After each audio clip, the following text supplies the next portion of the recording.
Myself, Professor Rakesh Mishra. By qualification, I am a chartered accountant. I teach CA Final Law subject for more than 13 years.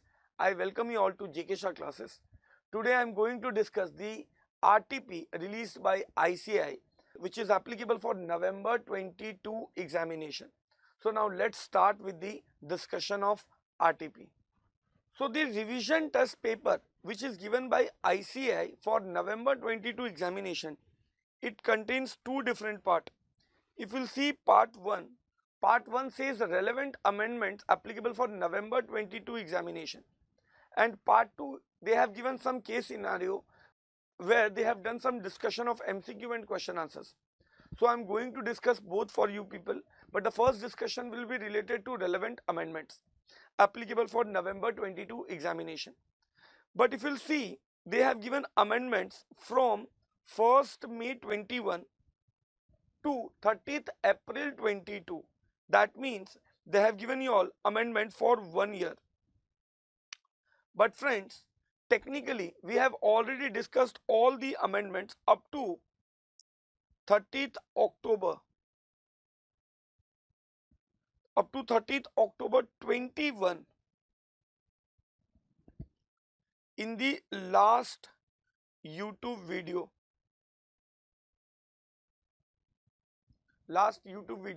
Applicable for May 22 examination. So my advice will be to you people, after the amendment videos which I will be giving you, that is after this video, you please also see the YouTube video of the last RTP video of the last attempt applicable for May 22. So technically the CA Final Law Amendment RTP video which is applicable for May 22 plus this November 22 video together will be carry all these amendments. Otherwise what will happen, there will be repetition of amendment, because there are students who have already viewed those videos. So those who have not viewed those videos, so you see that video of RTP which is applicable for May 22 attempt CA Final Law, and this, and that will consist of your entire amendment of 1 year. So if you'll see till last amendment, they have already covered majority of the amendments. Now in this RTP there is amendment for only 2 different chapters, and which 2 chapters they have taken the amendment. So these amendment will be from 1st November 21 till you can say 30th April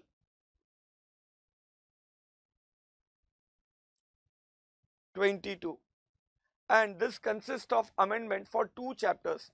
Which 2 chapters amendment they have consist for this? So first will be in Nidhi company. So the amendment is in Nidhi company, and second amendment will be in SEBI LODR.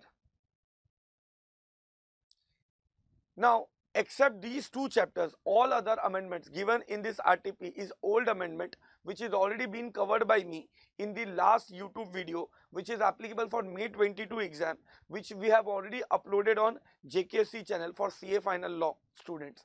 So you please see that video after you will see this video. So then entire 1 year amendment will be get covered for you. So even if you have studied very earlier, then also you will able to cover all the amendments. Now friends, I will tell you the majority amendment is given in Nidhi company only, and there are small amendments given in LODR. So major amendment of LODR is already covered earlier. So there are some more extra amendments in LODR which is very less, that is given in this part, and there is a big and major amendment is there in Nidhi company. So now without wasting any time, I am going to discuss that. So friends, why there is an amendment in Nidhi company? First of all, I will tell you the reason behind this.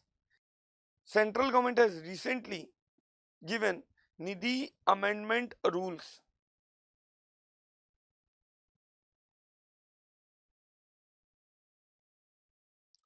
(2022), which is effective from 19th April 22, and because of this there are a lot of amendments are there in Nidhi company.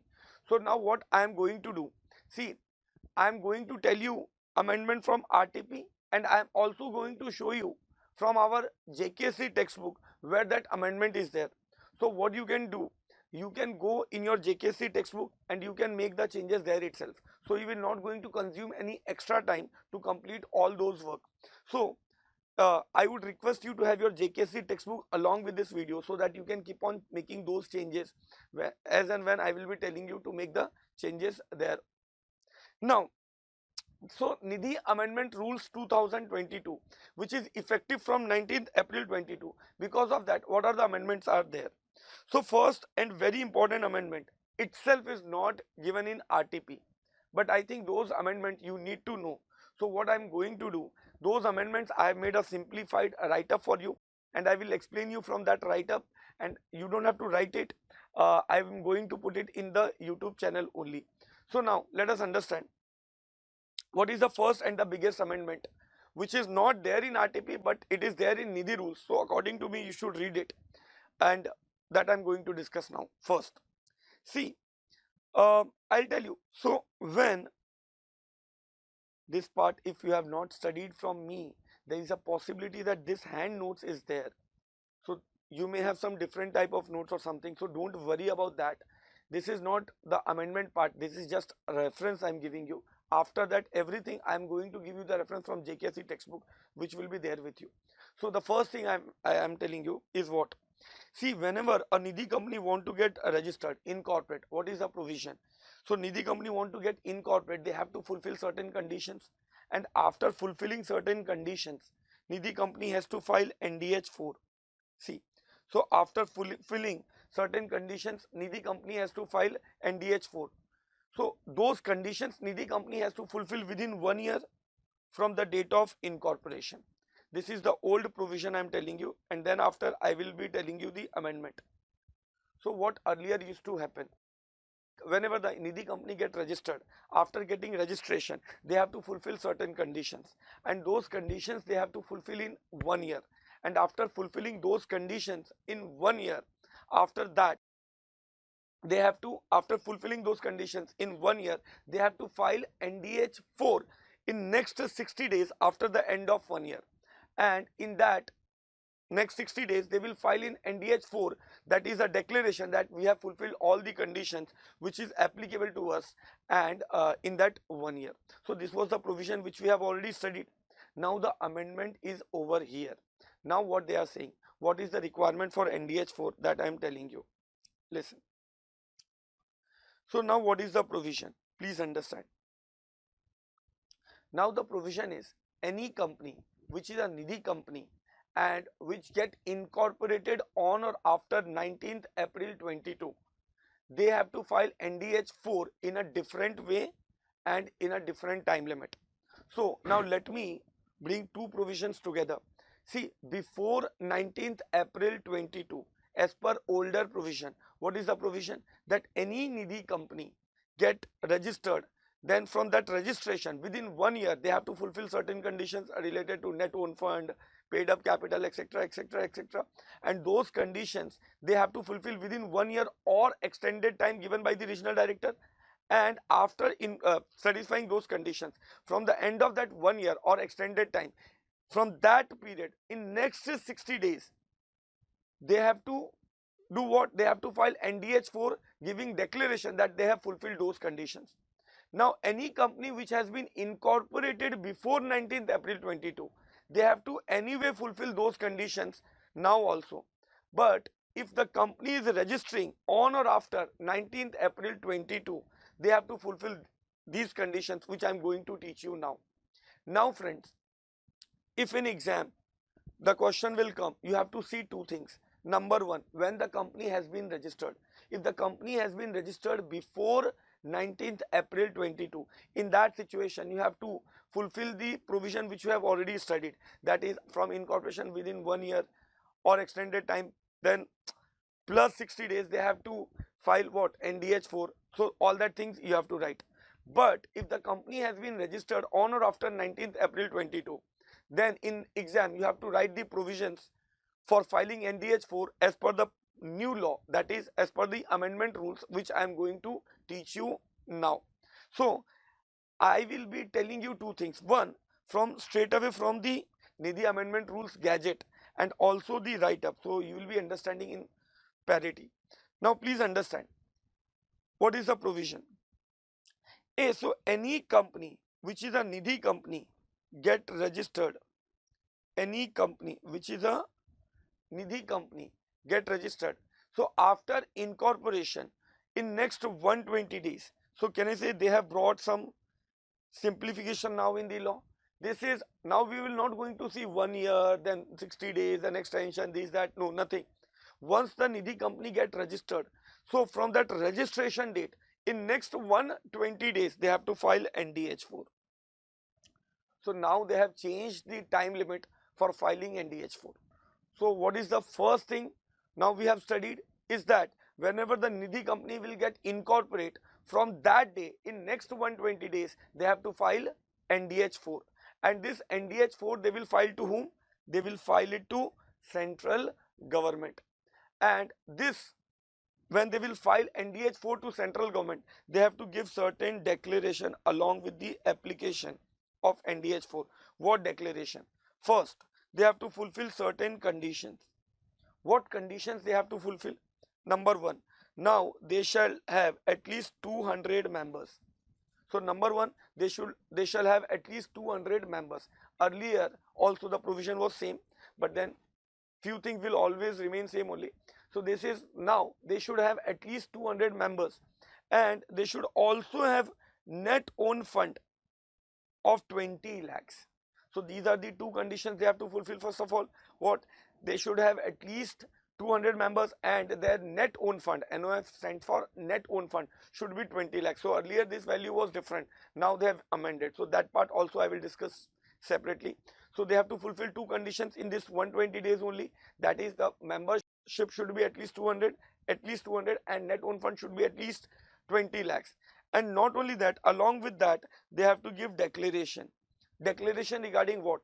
That promoter and director should be fit and proper person.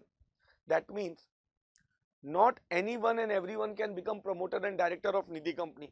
Now the promoter and director has to be fit and proper person. Now what is the meaning of fit and proper person?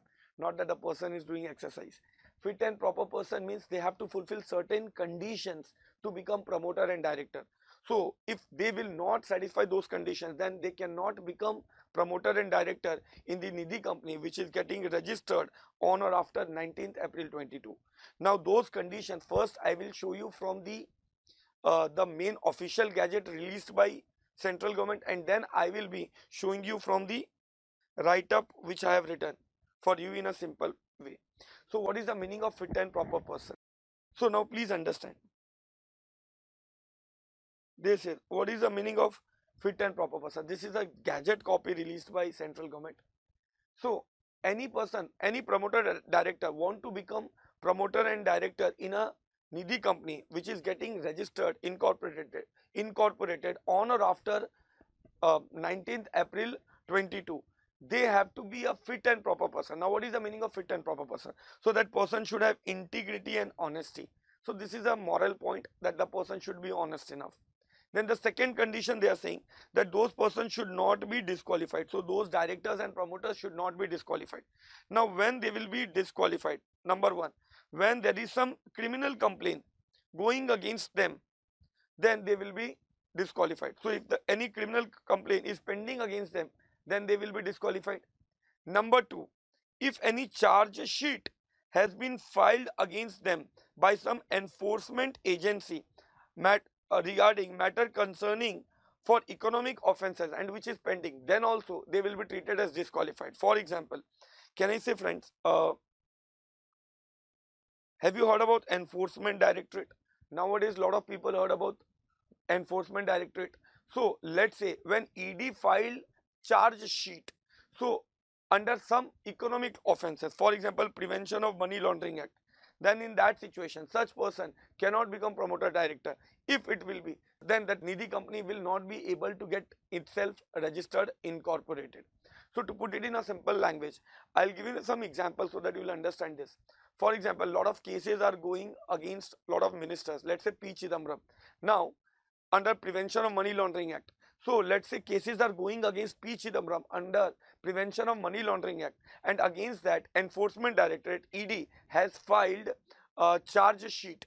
So in that situation, P. Chidambaram cannot become promoter or director of the Nidhi company, and if he will be promoter and director of Nidhi company, then in that situation that Nidhi company will not be able to get itself incorporated, registered after on or after 19th April 22. So that is after the Nidhi rules.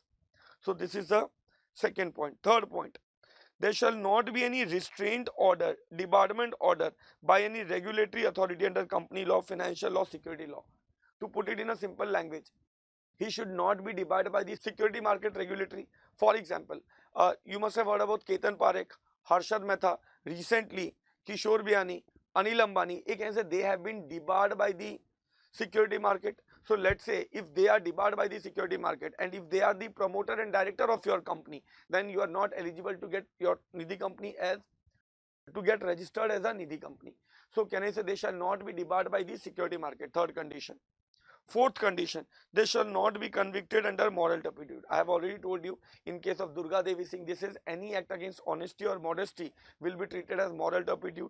So if you are convicted as a moral turpitude, then also you are not eligible to become director of the Nidhi company or promoter of the Nidhi company.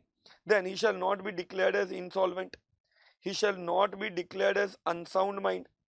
He shall not be a willful defaulter. What is a willful defaulter? You know, na, insolvent, that everybody know. Unsound mind, everybody know. What is willful defaulter? Willful defaulter means when you have money but still you refuse to make payment, your name appears in the willful defaulter list of RBI. For example, Vijay Mallya. Can I say his name appears on willful defaulter list? So why? Because he has money but he is not repaying. So his name will be applicable in willful. His name will be there in willful defaulter list. And then, if you have been declared as a fugitive economic offender. What is fugitive economic offender? When you take money from Indian banks, etc., and you run away, you leave the country, you declared as a fugitive economic offender. For example, Nirav Modi, can I say he ran away from the India, so he has been declared as a fugitive economic offender. So such person cannot become director or promoter of the Nidhi company.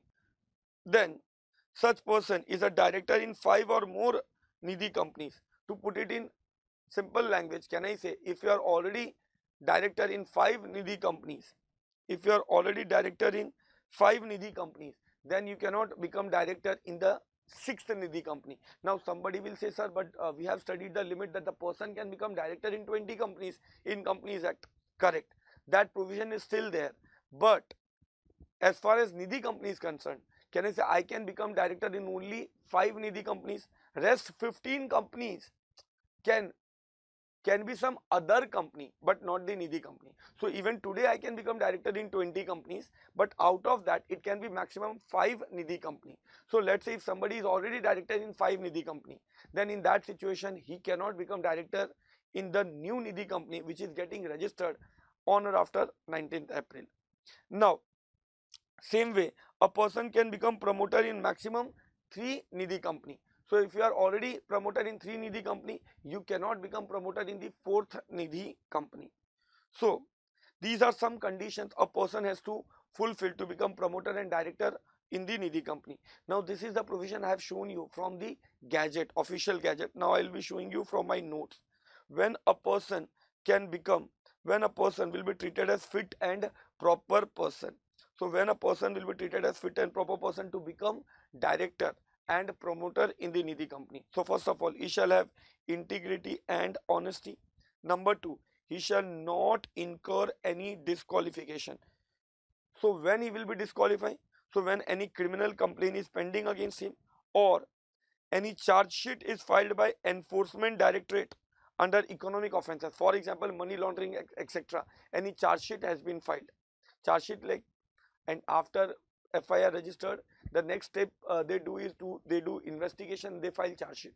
So any charge sheet filed by the Enforcement Directorate under Money Laundering Act, etc.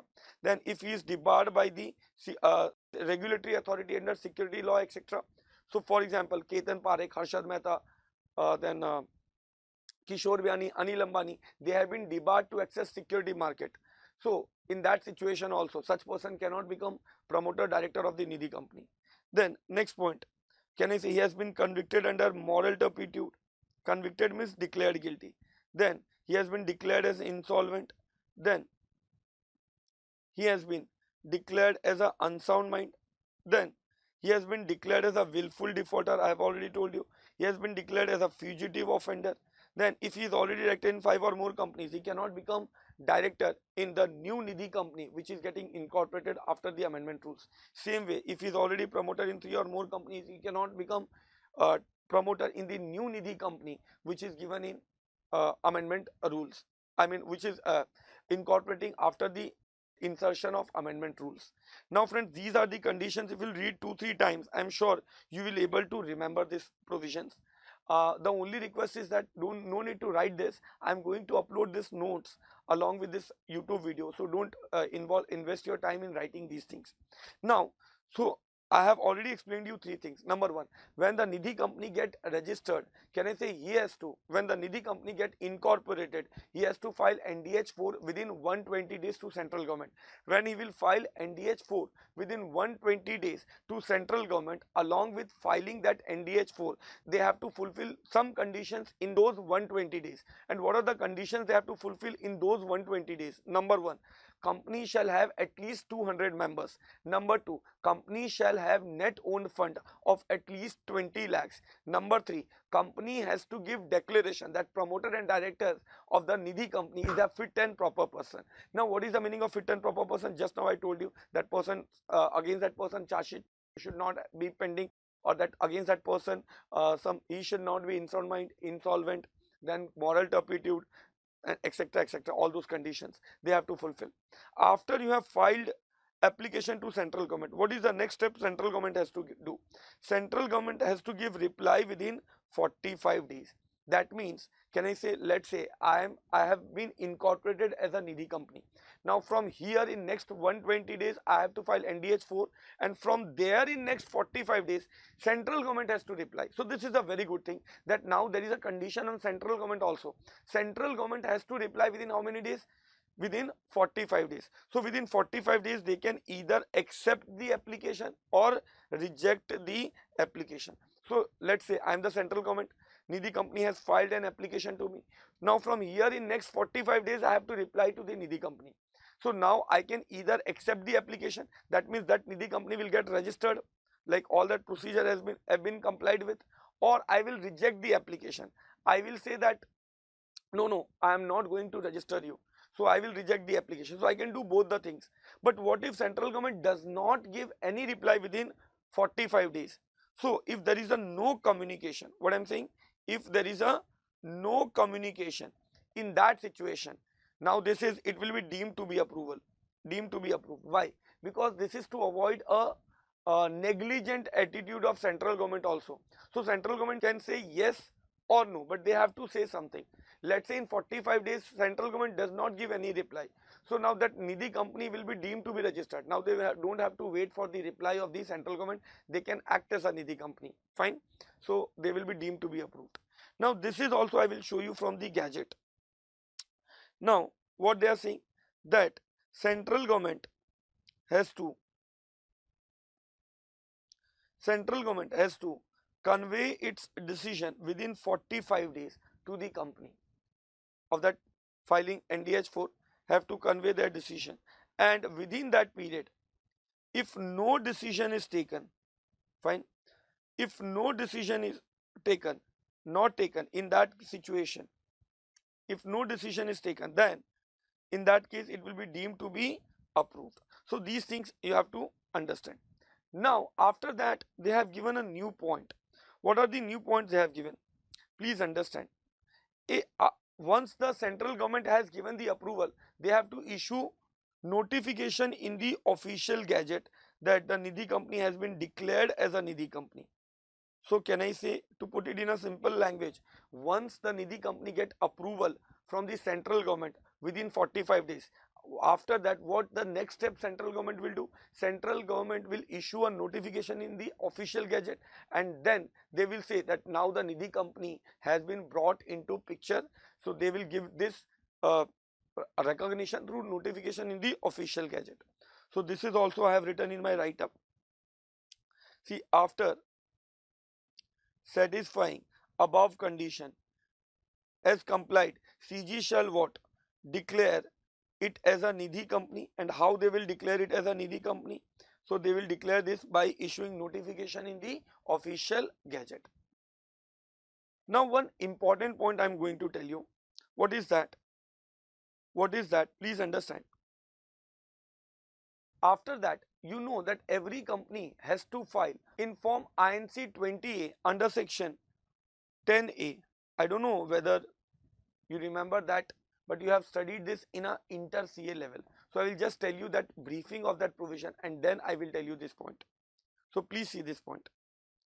See, you know this provision I am telling you related to section 10A. Section 10A of Companies Act. You must have studied this at a inter CA level. What section 10A of Company Act says? They say that any company cannot commence business or do any borrowing without fulfilling some conditions. And what are those conditions?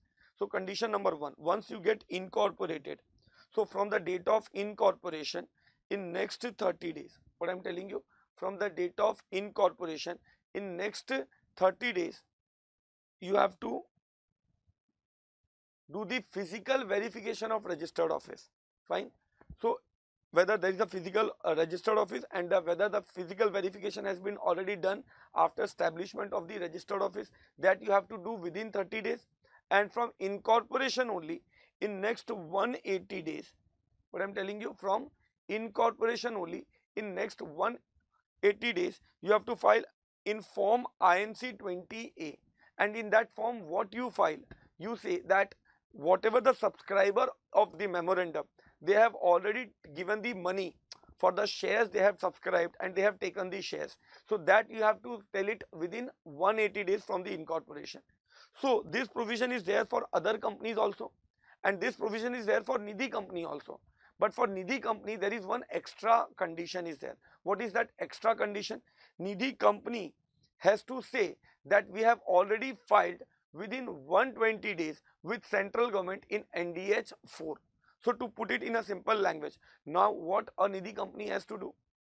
Can I say Nidhi company after getting incorporation, can I say after getting incorporation, they have to, in next 120 days, they have to file NDH 4 and they have to fulfill all those conditions, that is 200 members, 20 lakhs net owned fund, director should be fit and proper person and everything. And after that, from incorporation only, in next 180 days, they have to also file INC 20A like other company, and in that there will be two different declaration. Number 1 declaration that within 30 days the registered office physical verification has already been done. Number 2 condition that subscriber has already taken the shares and given the money. Number 3 condition, which is an extra condition for Nidhi company, which is not there for other company, is that the Nidhi company will give the declaration in form INC 20A that Nidhi company has filed the NDH 4 within 120 days to central government. So this is what they have to give in INC 20A. So this is what they have written here. So see, if you read straight away you will not understand. That's why I have given you the background. So provided that the decision of central government approving the application shall be filed by the company with ROC along with form 20A required under section 10A of the Companies Act. So this is they have to file.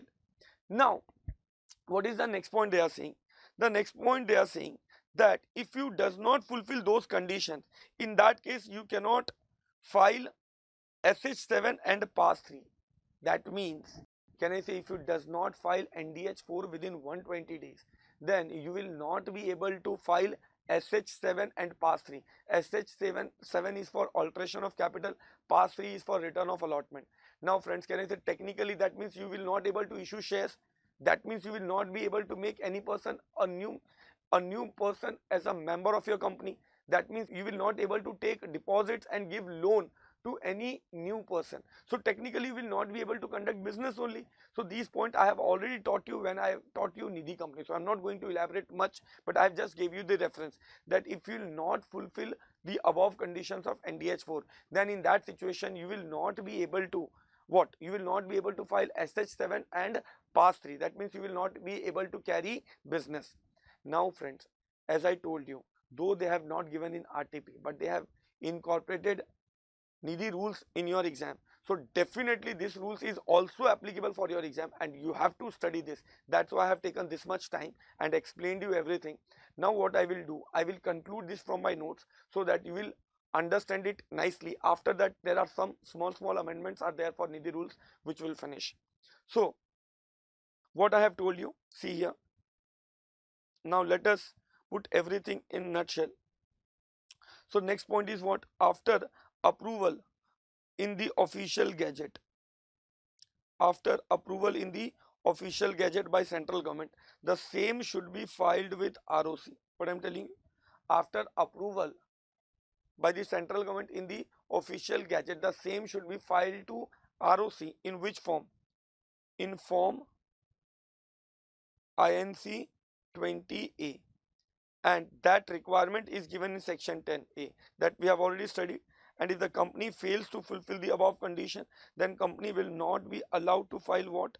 SH7 and pass 3.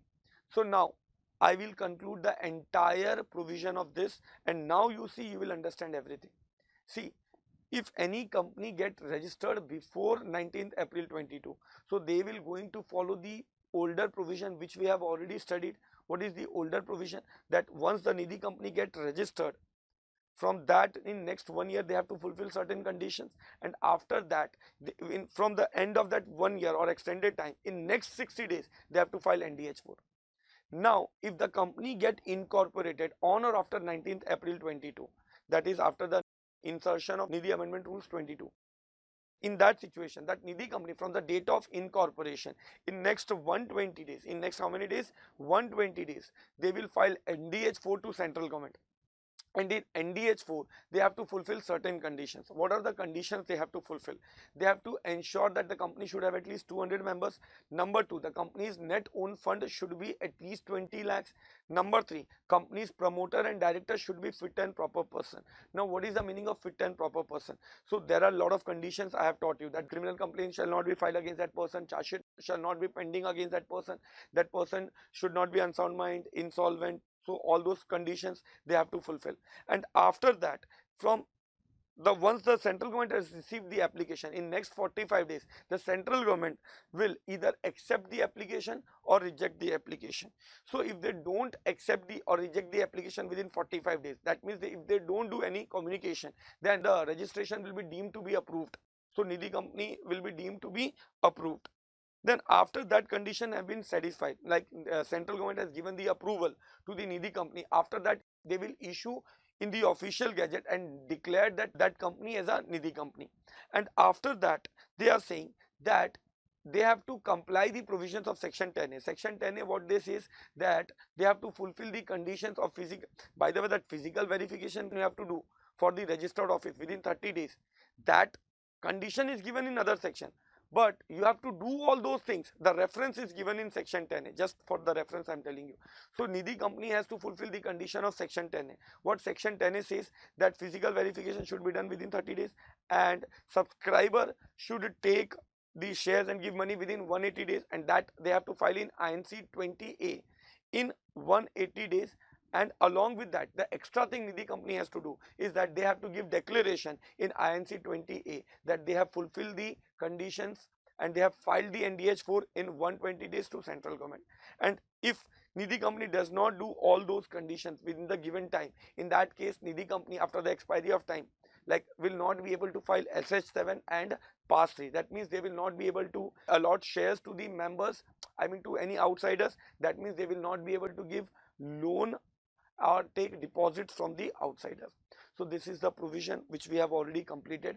Now I'll be moving on to different sections, amendments of the Nidhi company, which is there in the RTP also and in your textbook also. So let's move to that. Now the next amendment they have brought is related to branch. What is the amendment? Now they have defined branch. Earlier there was no clarity that what will be the branch in case of a Nidhi company. Now they have said a very simple definition. Anything, see the language, anything other than registered office will be treated as branch. So if you are a Nidhi company, there will be registered office, and apart from that, if anything extra or anything new you start, so that itself will be treated as branch. So this is a very cosmetic definition they have given, that anything which is not a registered office will be treated as branch. So that's it. So this amendment is not that huge amendment, just you should know this. Now, after this, some very important amendments I am going to discuss. The first amendment I am going to discuss is in Rule 4. What is the amendment? See, I will show you from our textbook. So, you see here in our textbook, JKSC textbook, Rule 4 everybody. In Rule 4, the amendment is in this first point. What is the amendment?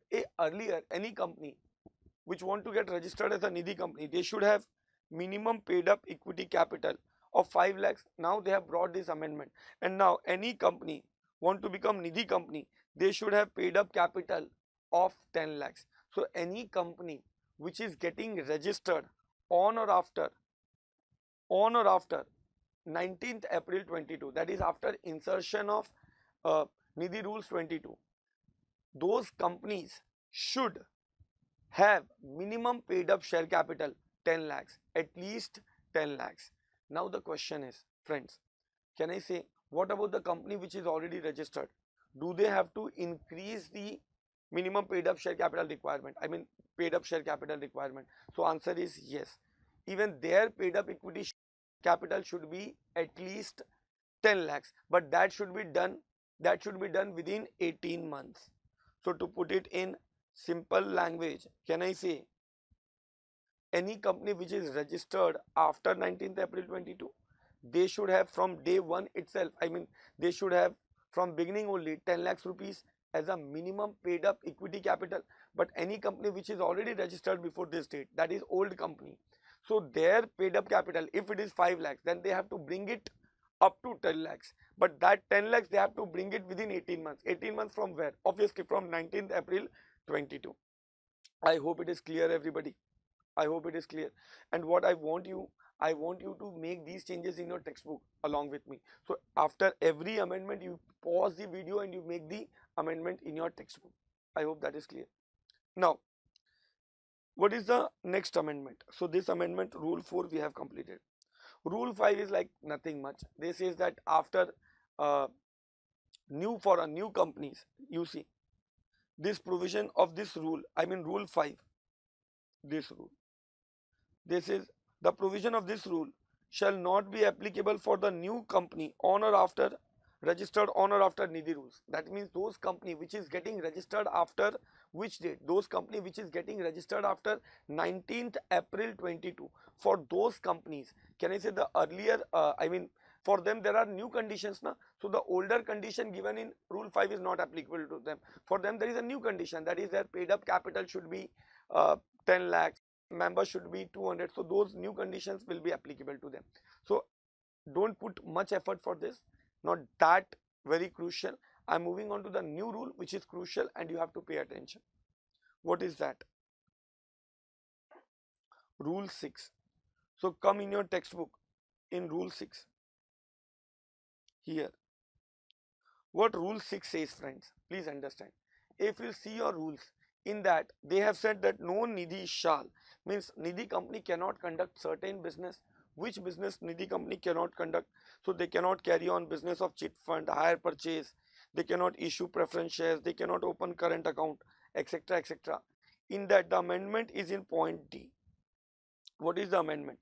They have substituted clause D, and in that what they have written, that see these are prohibition list. So in prohibition list they have inserted clause D, they have substituted clause D. What is that? That Nidhi shall not, you will read like that only, na? No Nidhi shall, you will read like that only. No Nidhi shall, what? No Nidhi shall acquire or purchase securities of any company or control or composition of board of director of any other company in any manner whatsoever, or enter into any arrangement for the change of its management. So to put it in simple language, what is the amendment? I will tell you. Earlier, if you want to take control of some other company, it was allowed only with the approval of regional director and after passing special resolution. Now the amendment is here. Now they have just deleted those lines. So they have substituted the new clause, and in that new clause those lines are not there that with approval you can do it. So to put it in a simple language, now in point D, now you cannot acquire control of another company or control of board of director of another company even with approval of regional director and after passing special resolution. So what you can do, you can just delete those lines and you can just write the provision in a simple way that now not allow even with approval as well. So it will be simple for you to remember. So I hope you have understood this amendment. So now you cannot take control. Now next point, if you see, they have given some prohibitions till K. After K they have inserted new prohibition. And what is that new prohibition? I will tell you. I have just written the new prohibition here, that now you cannot raise loan, Nidhi company cannot raise loan from bank or any other source for advancing loan to member. To put it in simple language, can I say, if you are a Nidhi company, now extra prohibition. So from A to K there is already a prohibition. After K there is a new prohibition in point L. And what point L says? They say that, I have already written here, so I'll just write L over here. This says that if you are taking loan from bank or from some other person, you cannot use that money to give loan to members. To put it in simple language, a Nidhi company can take only deposits from member and only that money they can use it to give loan to the member. Did you all understood? So let's say if I'm a Nidhi company, I am taking loan from bank, SBI, or I am taking loan from Mr. X. Then in that situation, I cannot use that money to give loan to another member. So if you want to give loan to another member, now you have only one choice, that is you have to take deposits from the member, and you can take those deposits of the member and you can use only that money to give loan to another member. I hope that is clear to everybody. So that is an amendment they have brought. Next point. So in rule 6 those amendments are covered. I hope you have already paused the video and made the changes in the rule 6. Those amendments you have already written. Fine. So now I am moving on to the next amendment. What is the next amendment? So next amendment is in rule 8. Now what is that amendment? I will tell you. See here. They have inserted one extra point here, and that is what I am going to tell you. They have inserted one extra point over here in this rule 8. So you can just write here, what is that point? I will tell you. See, can I say, to take deposits or to make deposits in the Nidhi company, let's say fixed deposits, etc. So deposit holder has to have at least 10 equity shares. So there are different requirements. I can also show you my hand notes for that. See here. So if you want to make fixed deposits in Nidhi company, can I say, you have to become member and not just a member, you have to hold 10 equity shares. Same way there is a requirement for regional director, I mean not regional director, recurring deposits and saving account. So there is a requirement that you have to become a member and you have to hold equity shares. Same way, if you want to take loan from a Nidhi company, you have to make member, you have to become member and you have to take equity shares. Now these requirements related to deposits are there, that you have already studied. But here I will be telling you one very important clarification they have brought. Now just to make it this simple, I am going to give you one example. Let's say this is a Nidhi company, and in Nidhi company this person want to put fixed deposit in Nidhi company. So he has to have how many shares? 10 equity shares, and let's say face value is rupees 10, so it will be of 100 rupees. Now let's say the deposit is for 20 lakhs. Now the question is, earlier there was no clarity that let's say today I have taken fixed deposit. I have taken how much deposits? Fixed deposits of 20 lakhs. So I have invested 20 lakhs in Nidhi company. After that time obviously I should have 10 equity shares. But after that, can I sell the shares? So there was no clarity. So now they have brought the clarity. They said that any given point of time, you cannot transfer more than 50% shares, which you held at the time of making deposits or taking loan. So to put it in simple language, if Nidhi company is there, and I am the member and I want to take deposit, at the time of taking deposit 20 lakh, I mean taking deposit means making deposit of FD of 20 lakhs, I had 100 equity shares, let's say 100 equity shares. So what they are saying, till the period this FD is there, this FD does not mature, I cannot sell more than 50% shares. So what is the 50% shares? 50 equity shares. So I can sell 50 equity shares, but I cannot sell more than 50 equity shares till the period I am holding this FD. Once I have the FD got matured, I can sell the remaining shares, but till that period I cannot sell more than 50% equity shares. That means I cannot sell more than 50 equity shares in my given example. But if I will change this situation, let's say I am holding 16 equity shares. I am holding how much?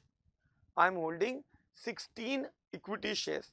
So in that situation, if we'll comply, if we'll use this law, what is the law? That let's say at the time of making fixed deposit of 20 lakhs, I had 16 equity shares. So technically, after acquiring FD, I can sell 50%, but if I'll sell 50%, 50% is 8 equity shares, and if I'll sell those 8 equity shares, I will be left with only 8 equity shares. Only 8 equity shares. And law requirement is how much? Law requirement is for FD you should have at least 10 equity shares. In that situation, you cannot sell this many shares. You can sell maximum 6 equity shares. Why? Because at any given point of time, the holding shall not go below the minimum number given in the law. So now to put it in simple language, what? See, if you are taking loan or if you are making deposits, again I am repeating, if you are taking loan or you are making deposit, at that time, let's say you are holding 100 equity shares. So what they say is that till the period that loan subsists or till the period that deposits does not mature, you cannot sell more than 50% shares which you held at that time of making that deposit. So let's say I have, at the time of making the fixed deposit, I had 100 equity shares. So till that FD does not mature, I cannot sell more than 50%. So I cannot sell more than 50 equity shares. I can sell up to 50 equity shares. But if it is not 100 equity shares, let's say it is only 16 equity shares, in that situation 50% if I'll sell, it will come below 10 equity shares, and for FD there should be at least 10 equity shares you will be holding. So in that situation you cannot sell 50% also, you can sell only to that level, due to which it will not fall below the limit given for the minimum equity holding. So I hope it is clear. You can pause and you can write in your own language these examples. Now this is what they have written in rule 8. So for membership, this point you can write over here. This point you can write in rule 8. What? A member shall not transfer more than 50% of his holding as on date of availing loan or making deposits. As on date of availing loan or making deposits during the subsistence of such loan or deposit as the case may be, provided that member shall retain the minimum number of shares given under sub-rule 3 of rule 7 at all times. So this is sub-rule 3 of rule 7, that is this thing. So in any case it shall not fall below that limit. So again, last, let me conclude this amendment. What is the amendment? Is that after acquiring FD or loan, at the time of taking FD or loan, if you hold certain number of shares, out of those shares you can sell up to 50%, but you have to ensure that after selling 50%, it shall not go below the number of equity shares which the rule 7 has specified. So you have to hold at least that many shares even after selling 50%. So if it is falling below that minimum shares, then in that situation you cannot sell 50% also. I hope it is clear. Next point. So you see this. Next is Rule 9. The amendment is in Rule 9. What is the amendment? You see.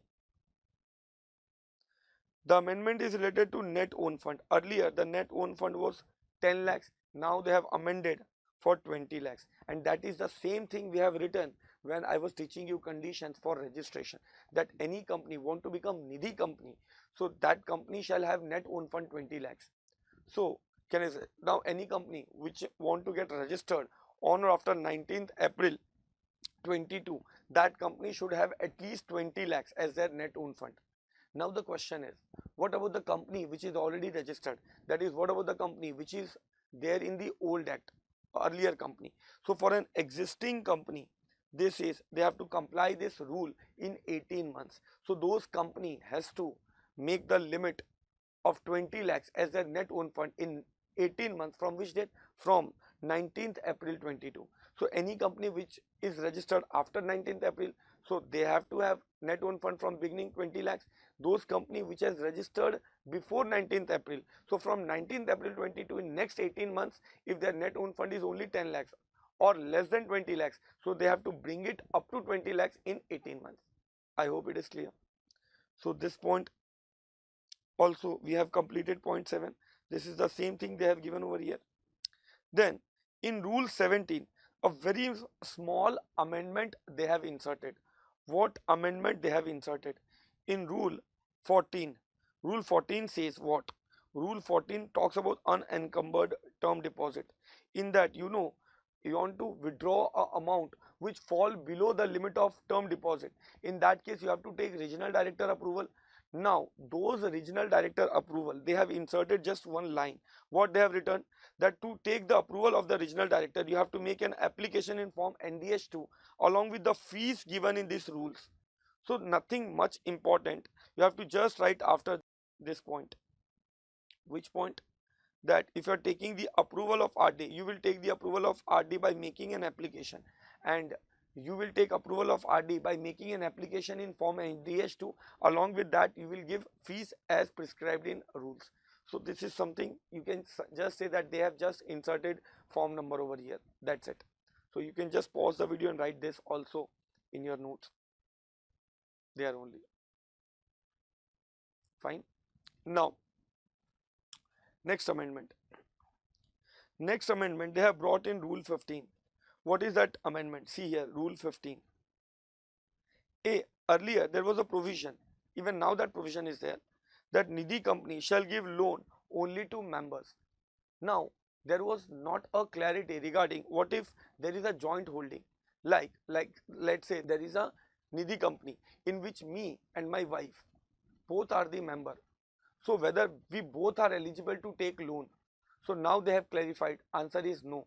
The person whose name appears first, only that person can take loan. So to put it in simple language, can I say me and my wife? Let's say our name is Neha.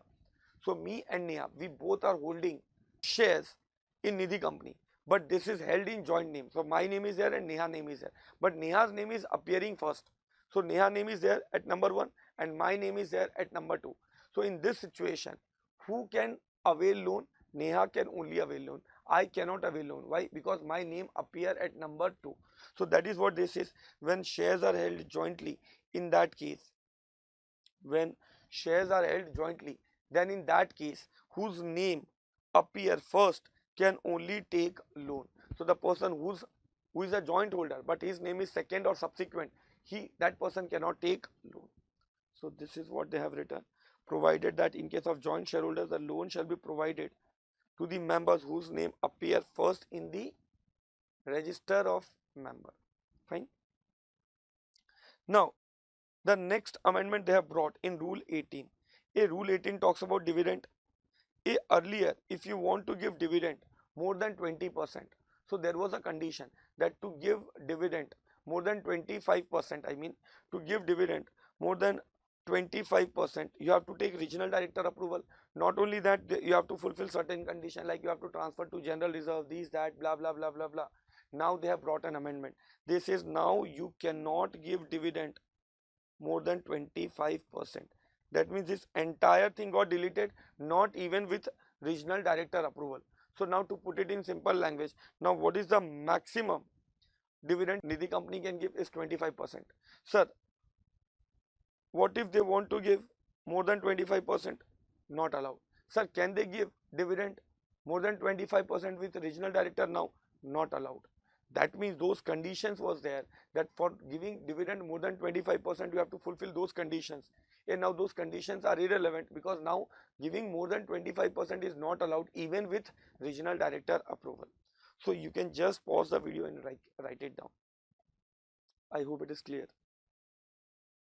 So all amendments of Nidhi rules I have incorporated in your notes.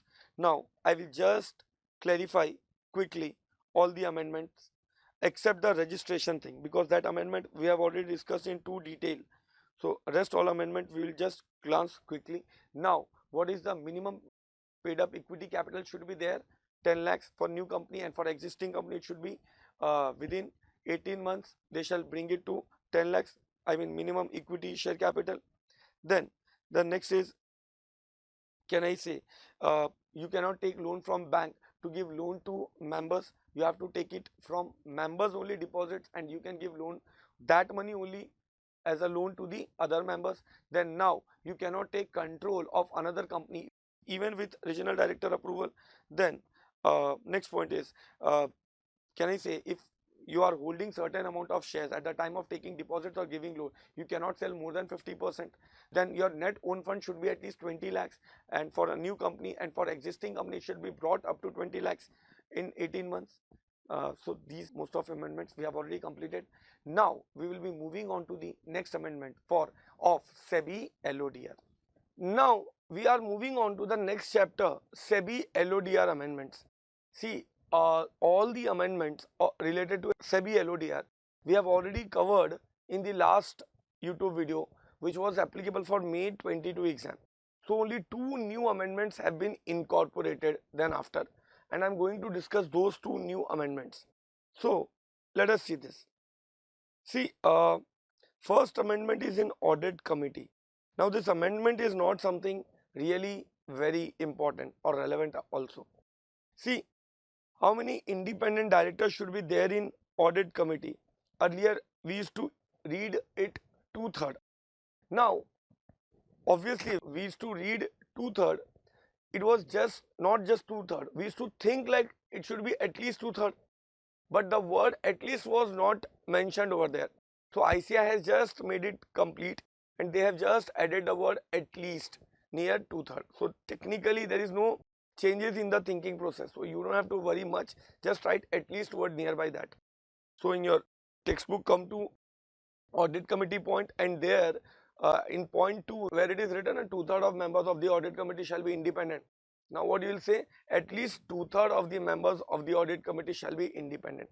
But can I say earlier as well we used to think it like a at least 2/3 only. So just some completeness, that's it. Then here one more word they have added over here. In the point D, if you see, they have written the chairperson of the audit committee shall be independent director, and he, just they have added the word she. Practically speaking, these amendments are not legally much relevance, because as per General Clauses Act, when they write he also, that anyways includes she as well, but that's okay. So they have just, these 2 amendments are not something very, I can say, hitting for your exam thing, but the next amendment is important, and that is in NRC committee. You can just write it down. Okay. So now the next amendment is in NRC committee. Earlier in NRC committee there is to be at least 50% of directors shall be independent.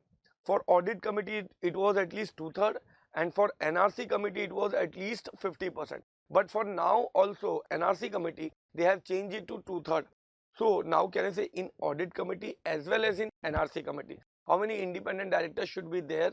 So it will be 2/3 of total director of that committee. So they have just make it 2/3 now. So you can just write it down here also. Fine. So these are just two amendments which is there in SEBI LODR. Now there are some small amendment in FEMA also, and now I am going to discuss those small amendments of FEMA. So what is that?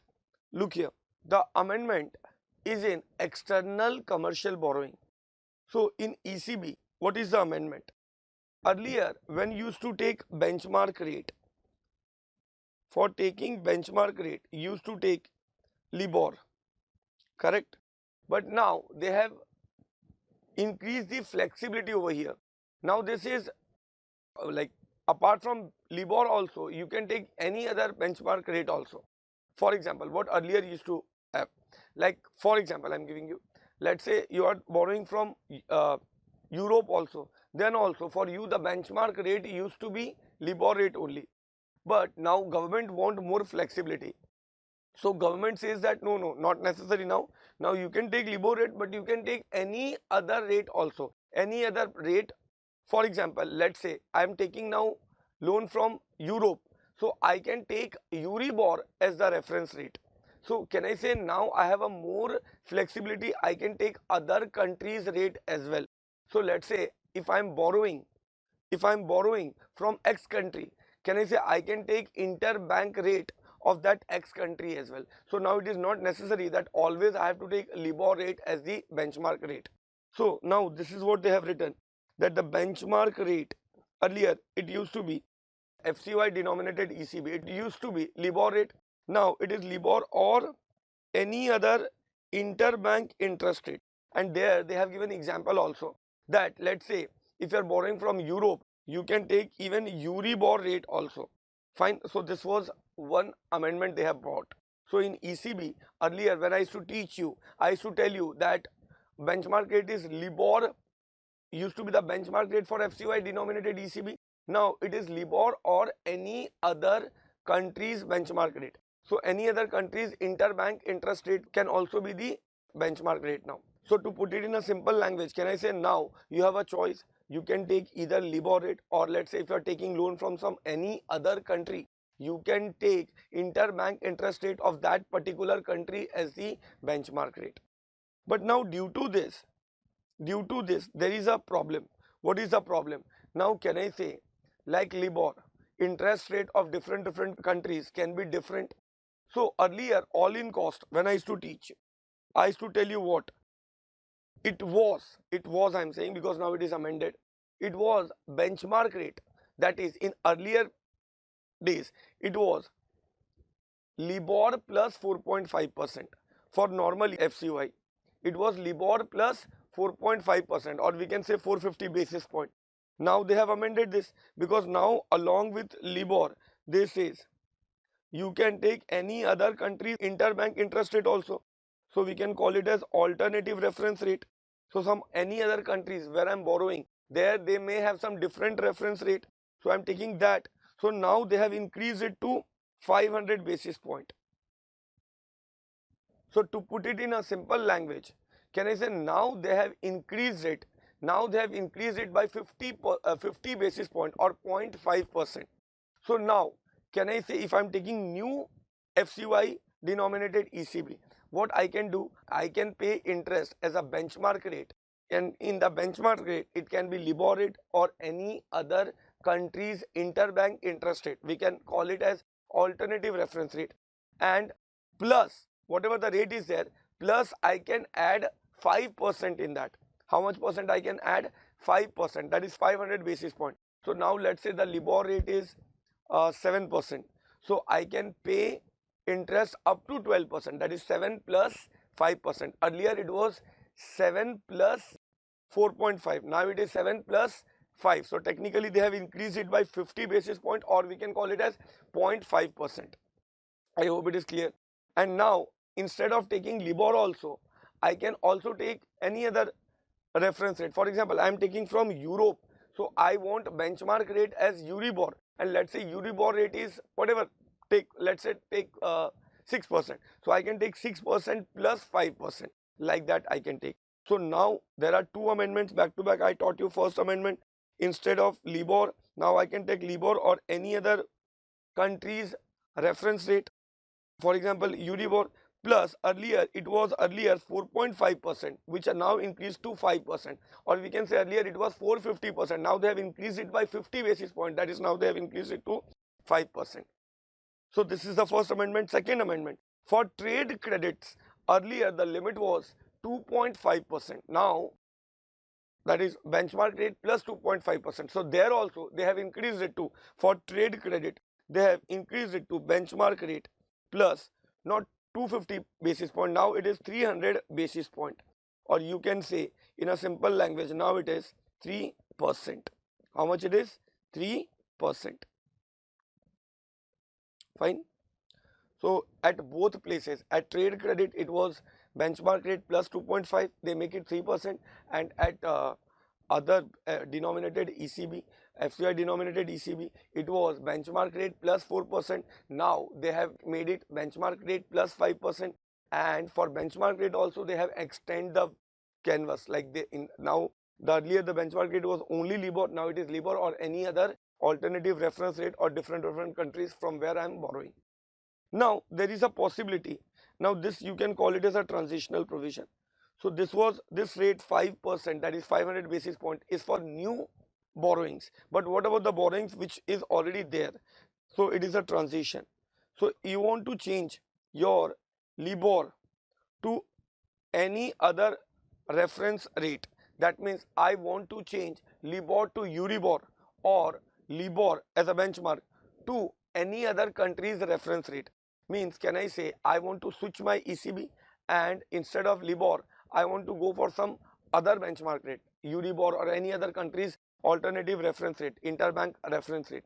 If I want to switch it, so government says that now for that switching, for that converting, I will be giving you not 50% increase, 100% increase in the basis point. That means it was benchmark rate plus 4.5%. Instead of that, I will give you benchmark rate plus 5.5%. And for trade credit, it was trade credit plus 2.5%.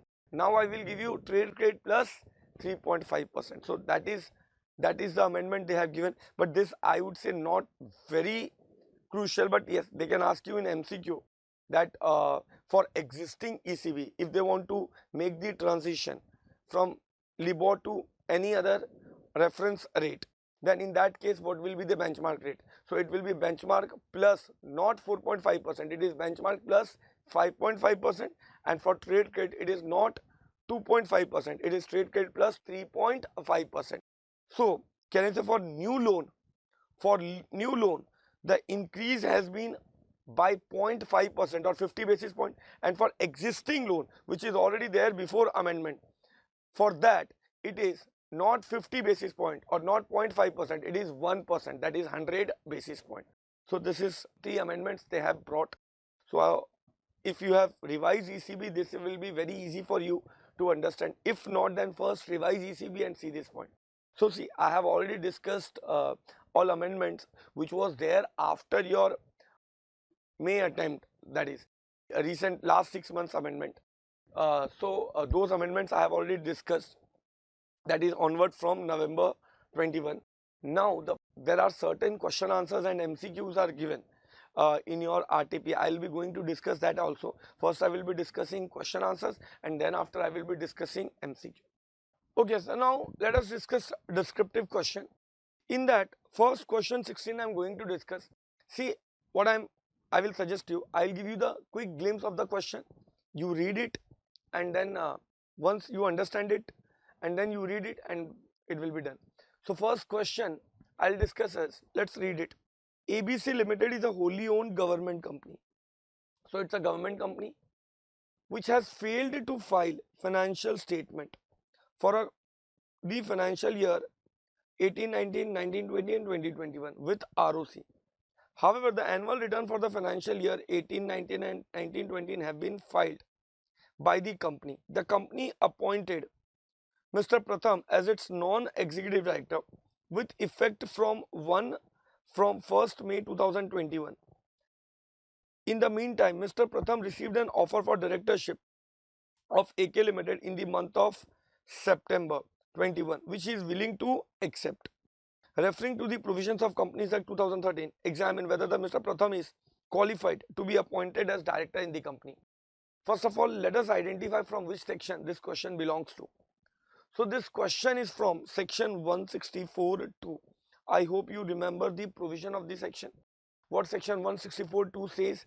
That any person who is a director of a company which fails to file financial statement or annual return for a continuous period of 3 years or not pay dividend, deposits, debenture, interest on deposit or interest on debenture for a continuous period of 1 year, such person cannot become director in any company for the period of 5 years. So if you'll apply those provisions over here, this company has not filed financial statement for 3 years.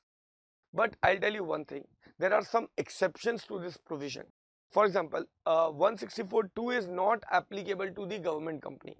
But 164(2) is not applicable to government company only when government company has not made any failure in filing its financial statement or annual return. And since in this situation, the government company is a defaulting company, the company is not eligible for exemption, and technically that means 164(2) will be applicable to this government company. And now since the provisions of section 164(2) will be applicable to government company, so the director will also be disqualified. But now I am going to move to the most important part of this question. See, director will be disqualified under 164(2), but as you know, if any person become director after the date of disqualification, then the disqualification will not get attracted for the period of 6 months. Now, since the last period of financial statement not has been filed is 2021, that means can I say 31st March 21, and Pratham has become director on 1st May 21. That means he has become director after 31st March, so that is on 1st May. So the disqualification will not be attracted for 6 months. So from 1st May, when the 6 months period will come, so May, June, July, August, September and October, that is, he will not going to attract disqualification till 31st October 21. And here he is planning to get appointment in AK Limited on September 21, that is before 31st October 21, and hence the appointment is a valid appointment. So friends, I am not taking too much time because answers are anyway there. I am just giving you the glimpse and crux, and later on you can read it. So now we will be moving on to the next question. Question 17. The tribunal has made an order for winding up of LTR Private Limited. Consequently, considering the report of liquidator stating that Mr. Tejas has committed the fraud in formation of the company, the tribunal directed him to present himself for examination. However, Mr. Tejas defended that on the ground that he was never a promoter, director, officer or employee of the company. Examine the tenability of the stand taken by Tejas to defend the order of tribunal and enlighten him of the right available to the person to be examined in the light of the provisions of the Act. See, what is this question? See, there is a liquidator report. One thing you must have understood, this is from the winding up chapter. See, there is a liquidator report. On the basis of that liquidator report, there is a view, there is an opinion that Tejas has committed some fraud in the formation of the company, and that's why the NCLT want to examine Tejas. Now what Tejas is saying now, that see, I am not the director of the company, I am not the officer of the company, I am not the employee of the company, and I was not there also earlier also, not the promoter, director, officer or employee. Then how you can examine me? So first of all, let me tell you, this is from section 300, and as per section 300, can I say when there is a fraud in the formation of the company, then at that time on the basis of the report of the liquidator, if NCLT want, they can examine any person. But if you see the provisions of the Act, it is written that they can examine officer, employee or such other person. Such other person means, such person means what? That includes outsider also.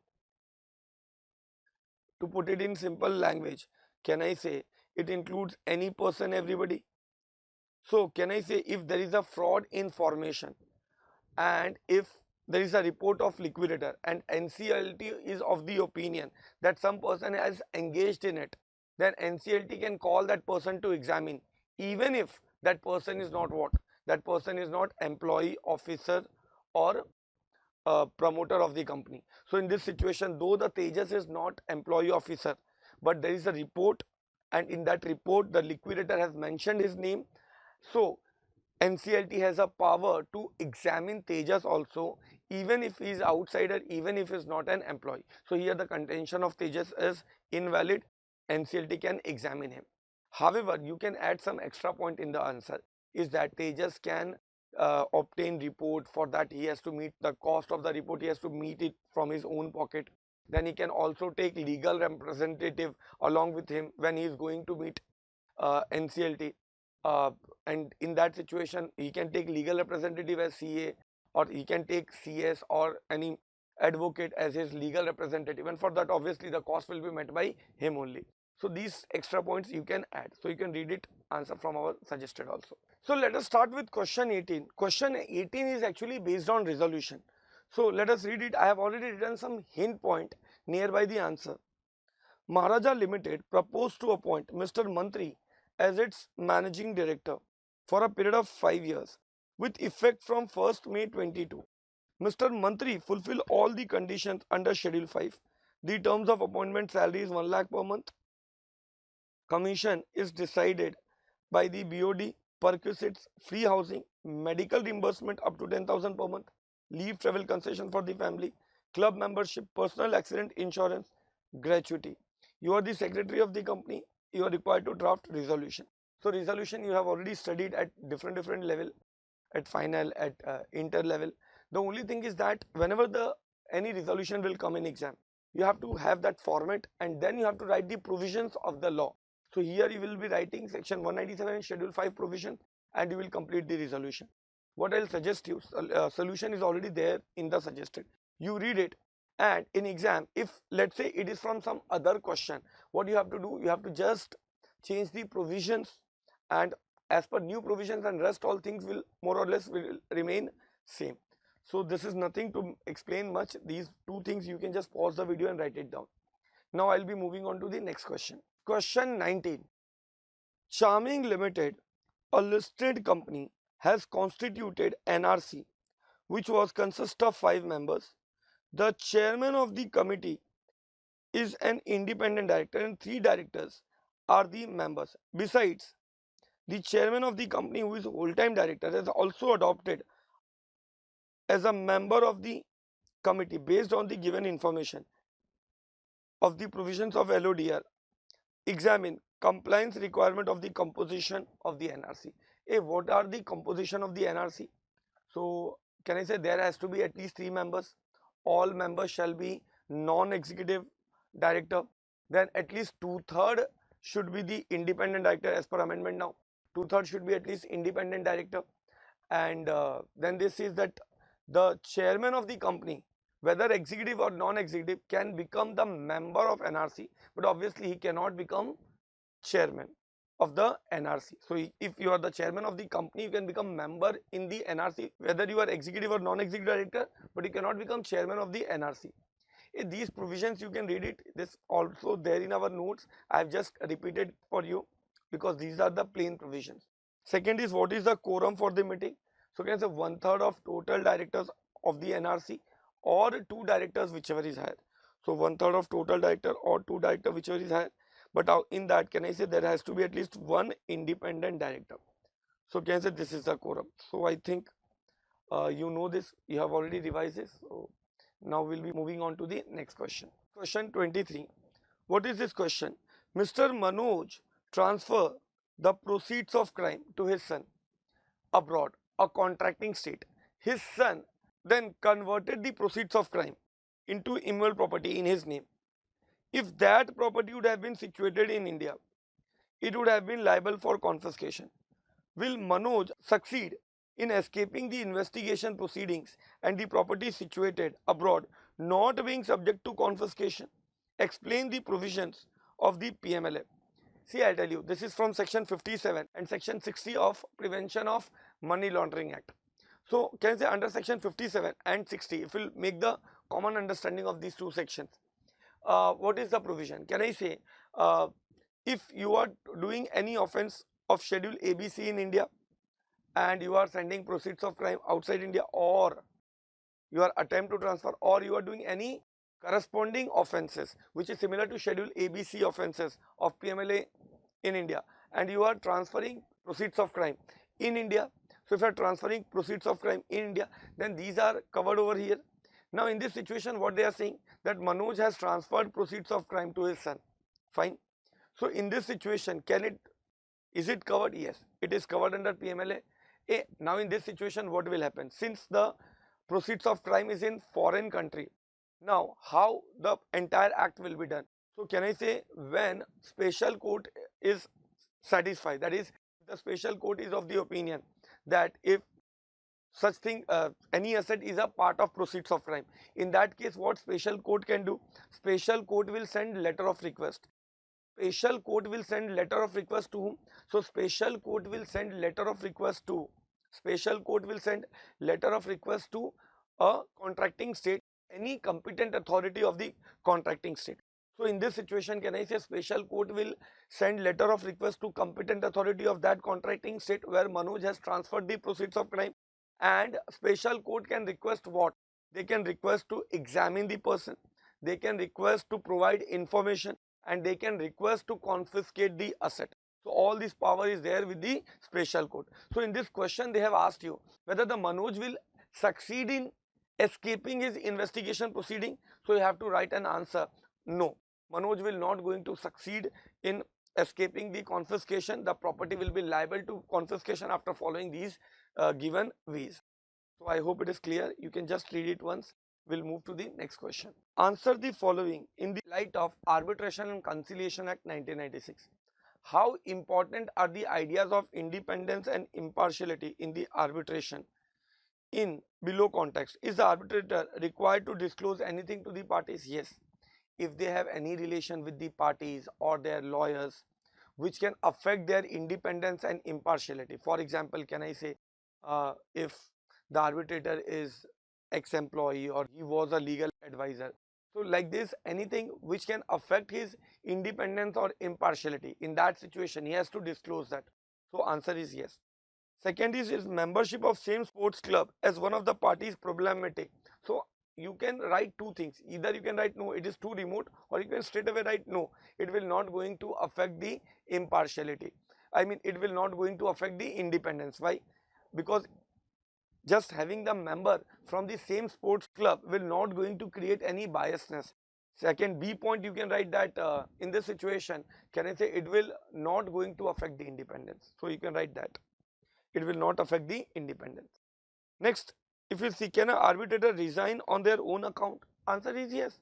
Arbitrator can resign. That is a straight question. Do they have to give reasons for their resignation? Answer is no. Arbitrator, see, it's a private agreement, it's a private arrangement, and that's why arbitrator can resign at any given point of time if he wish to resign. You don't have to give any reasons for the resignation. Could an award be challenged on the ground that the arbitrator had resigned without giving any proper justification?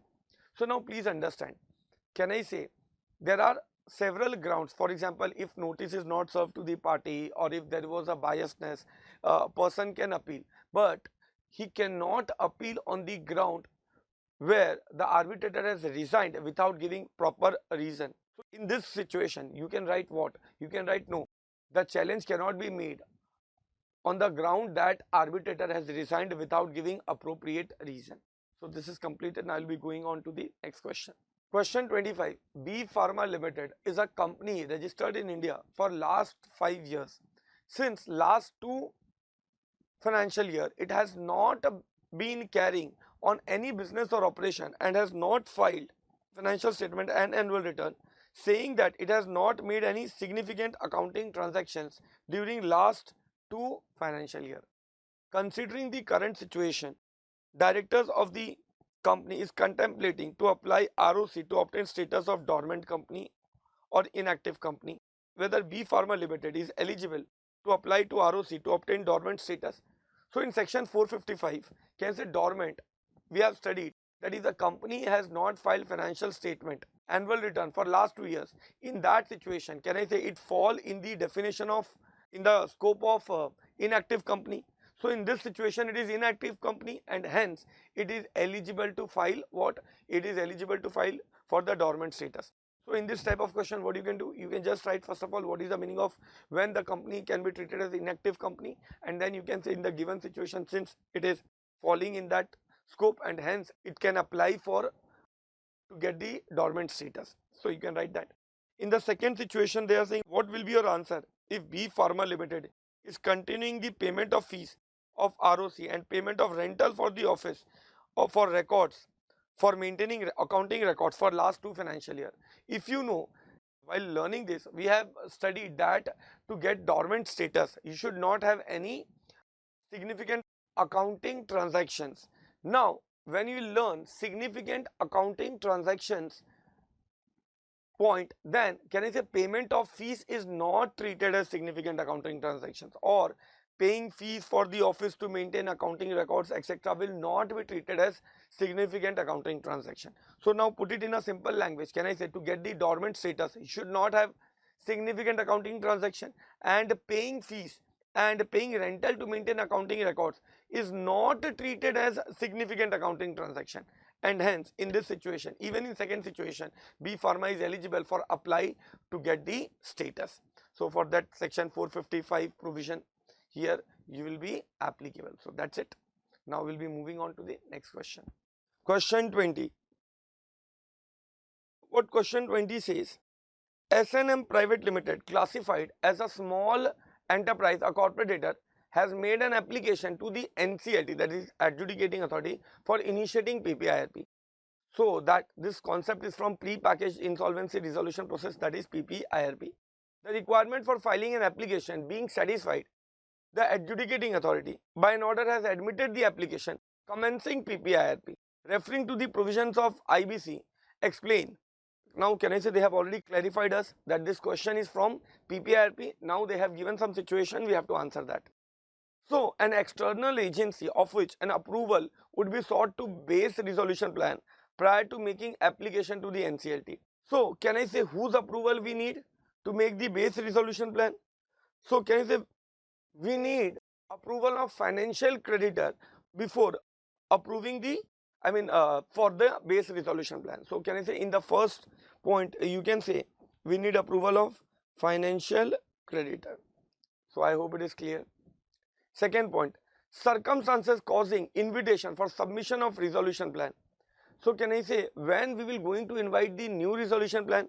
In two situations. Number one, when the base resolution plan is not approved, or if you can say if in the base resolution plan operational creditors debt is impaired, that is damaged, their claim is damaged. So in that situation also we are going to do this. Third situation, situation 3, consequences of not approving the selected resolution plan by COC. So if the resolution plan is not approved by COC, then what will happen? Then resolution professional will obviously going to make an application for termination of PPIRP. So can I say there will be 3 situations. Number 1, first answer is what?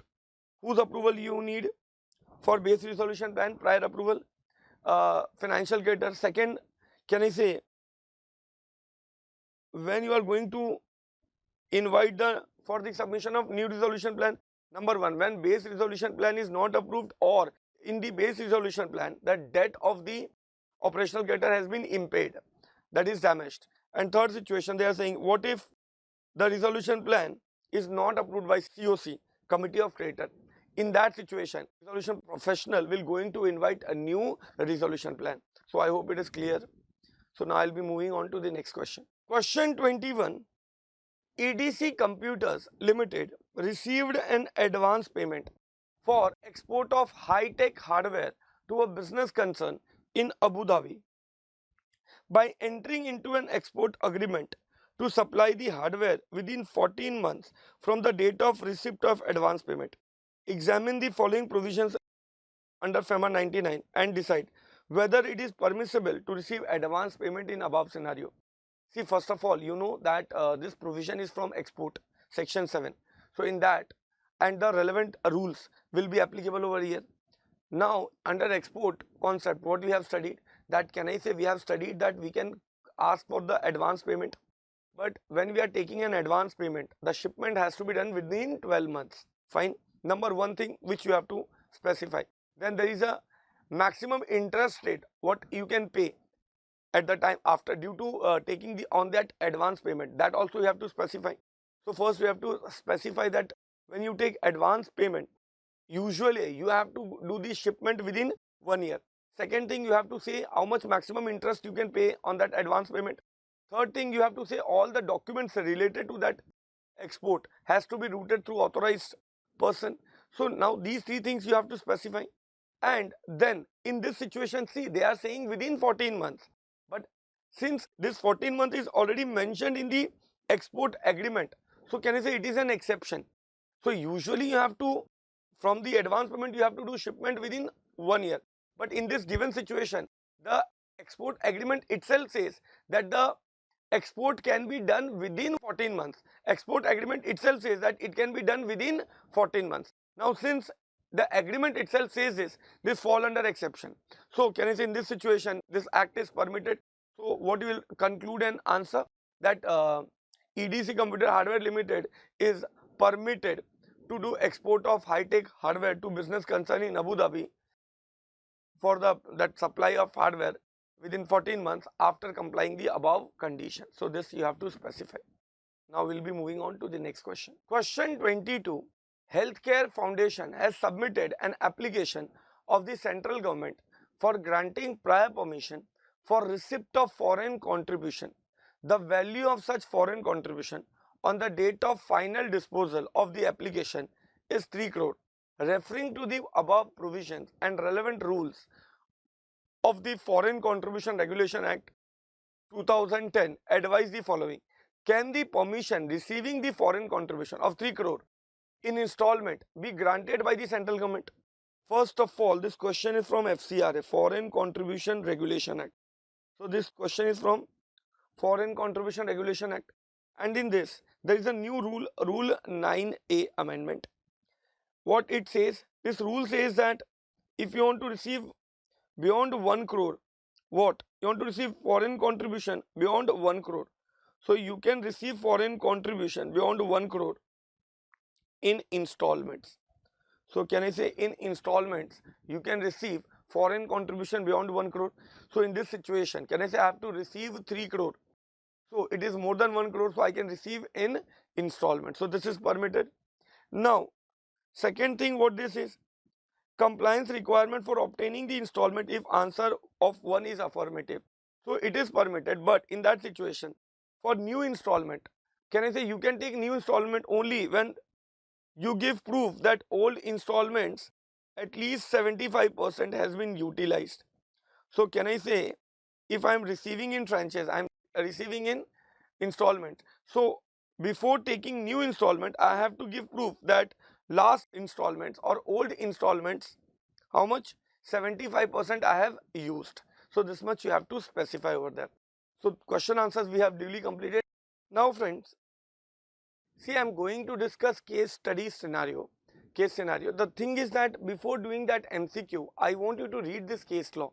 So what I will do, I will just put it in front of the screen. You pause the video, you read it, and then we'll discuss MCQ. So please read it. Fine.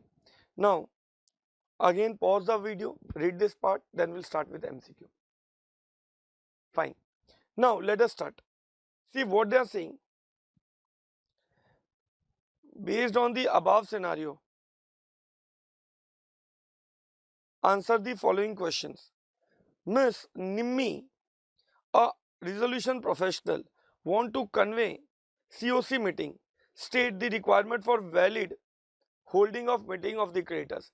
So can I say Nimmi is the resolution professional, want to convey committee of creditors meeting, and what is the requirement for holding the meeting of creditors? So please understand, in this they have given different requirement. So can I say this question is from regulation 18, and in that what this says, RP shall convey meeting of creditor as and when they consider necessary. So they can do it suo motu, or if requirement is made by 33% of the in voting right of the COC. So in that situation they can do it. So can I say the answer is A. I hope it is clear. Now next MCQ. What shall be the quorum for meeting of creditors by RP in the given scenario? So can I say this is already we know, like this is a straight question. In fact, most of the MCQ questions are straight only. So what is the quorum? So 33% of the voting right. So we have to see what voting right B.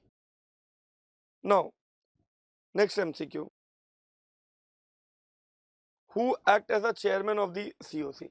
So see, in this type of MCQ, when you just apply a simple logic, managing director cannot be, he is suspended, CS is not there, financial creditor does not act as a COC. Obviously, NIMI will act 3D, that is a person who is a resolution professional. Resolution professional act as a person of the committee of creditors. So you have to write resolution professional. Next question. What shall be the notice period for COC?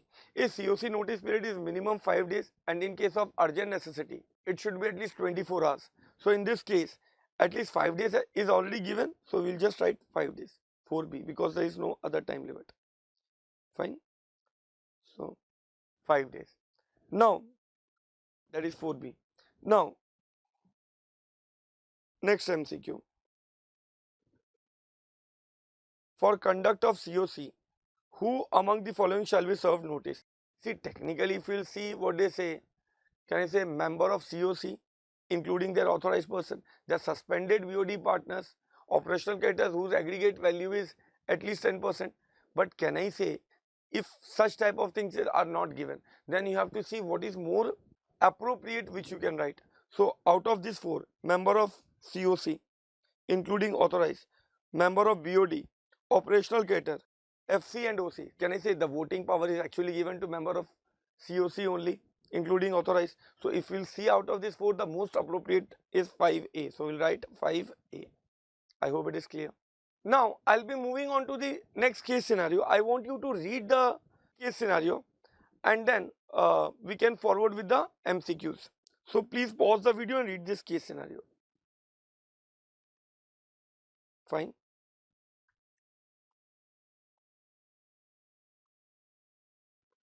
Pause and read it. Fine. Read this part also. Fine. So now after reading the MCQ, you must have realized that this is from Compromise and Arrangement. Fine, Companies Act. So in that, let us do this. These MCQs are very simple. Just go through this quickly. The case scenario states that some of the shareholders raise the objection against the said arrangement, since the compromise or arrangement is to be agreed in compliance to majority of person without considering the value. Just focus this. As prescribed in Companies Act, who attend and vote in the meeting state the compliances requirement regarding majority required for approval. So tell me one thing, when we talk about approval of the scheme, it is majority in number and 75% in value. So they are saying without considering value. So when you are considering about number of person, then in that case that number of person has to be in majority. So can I say this is 60, this is 75. So all this will not come, this is unanimous. So what will come? Simple majority, that is vote cast in favor shall be more, that is simple majority. Why? Because they are not asking about value, they are asking about numbers. So for that you have to see majority in number. So that majority thing will come, that is 6A. Now next MCQ is, it is observed that above case scenario that the tribunal has ordered for a meeting of the shareholder to consider the scheme of arrangement. The notice of such meeting shall provide that the person to whom the notice is sent may vote on the scheme of compromise or arrangement. So can I say they are asking how the voting will be done in the meeting. So this is a very straight question. You know, we have already discussed. So it can be in person, you can do it, or you can do it through proxy, or you can do it through postal ballot. So in this, can I say if we'll see this, the D1 is the right answer. Fine. Then next MCQ. In this said case scenario, some of the shareholder raised objection against the said arrangement, since the compromise is to be agreed by the specified majority considering the value. Now in this case they are asking for the value. In the earlier case they are asking for the number of person. So there we have taken majority. Now they are asking for value. So here we will take 75% in value. Who attend the vote of the meeting through specified mode, then which kind of majority in value required for the approval? So can I say this is 51, they are saying not, 60 not, full majority not. So what will say 75%? So answer is, then the answer is C. So for 8 answer is C. Fine. Now let's move to the next MCQ. A reading of above case scenario revealed that some of the shareholder raised objection against the said arrangement. From the legal point of view, who is eligible to raise objection to the scheme of compromise if he is a shareholder of the company? So for shareholder, how much should be there to object? See, for creditors different, for shareholders different. For shareholder is 10% of value. 10% of value. So can I say for 9 it will be A. Now can I say there is not much thing to explain over here because these were very straight MCQ. So I just gave you the right answer and little bit just from which part they have asked. So now we are going to discuss independent MCQ. In that the first MCQ we'll discuss is certificate of registration was granted to an NGO on 1st January 2018. A request for renewal of certificate was received by the central government by 30th June 22, but the request was not accompanied by the renewal fee. Comment on the validity of the registration issued on 1st January 2018. So can I say registration is valid for 5 years? Now, if the registration certificate is not accompanied by fees, that means the application is not the proper application. So, you have to make either rectify the application or you have to make the fresh application. But the registration is valid for maximum 5 years. So, can I say if it does not rectify the defect or does not make the fresh application, in that situation, can I say the validity of his certificate will end in the 5 years, that is by 31st December 2022. So, if you'll see out of this 4 MCQ, only in the MCQ D they have mentioned this thing, will be granted shall be valid till this. So, answer will be for 10, it will be D. Fine. Now, next MCQ. Mr. X, a person, comes to India on 1st June 2019 for visiting his parents. However, his parents fall sick and he stay till 31st March 22. Thereafter, he continued to stay in India. He decided to live in India for next 6 months. By the time his parents recover, in the light of the above case, determine the correct residential status of Mr. X from the given statement. So, if he is coming in India on 1st June 2019, can I say he is not coming for those 3 purposes? Are you understanding? Employment, business vacation, uncertain period. So, he is not coming for those, he is coming for other purpose. So, he will be non-resident. Now, if you will see, the correct answer is D. His stay in India is neither for employment nor business or uncertain period. In financial year 1920, he is a non-resident as he did not reside in India for more than 182 days in 1819. So, he will be treated as non-resident in 1920. So, for 11, the answer is D. It is from Foreign Exchange Management Act, FEMA. Now, next is where the property is involved in money laundering and the said property is provisionally attached by the competent officer, state the time period within which a complaint of such attachment shall be filed before adjudicating authority.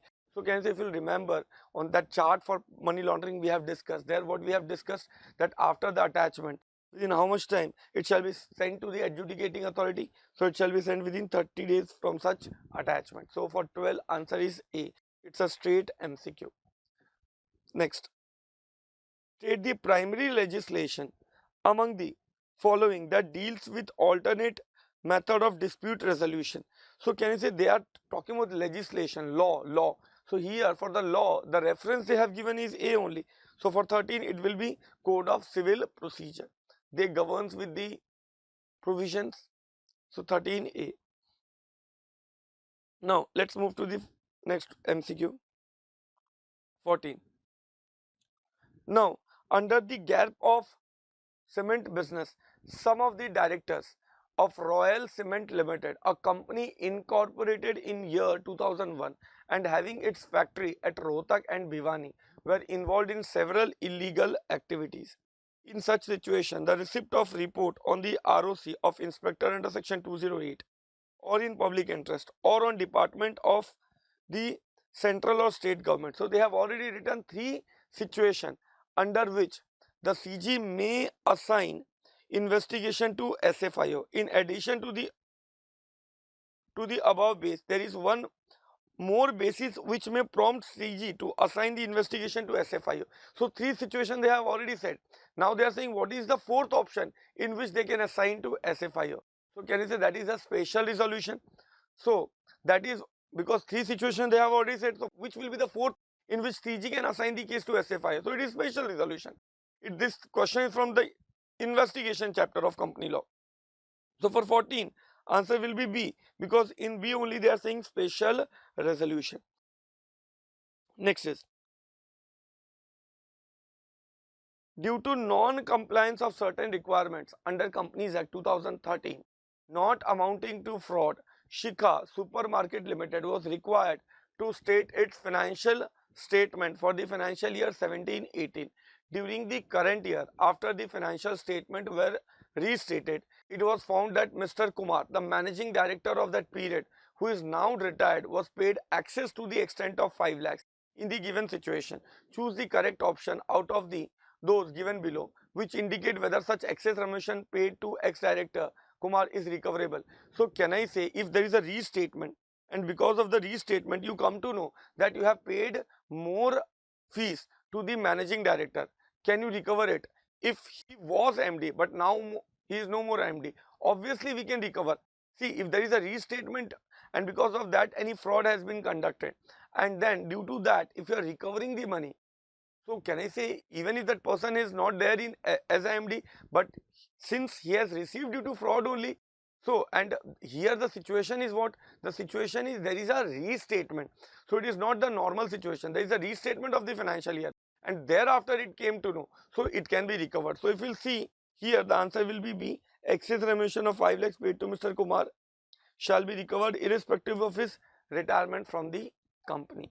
So can I say these were a very simple and straight MCQ. There was not much explanation, but just I have given you the quick references over here. Now friends, all these amendments and MCQs etc.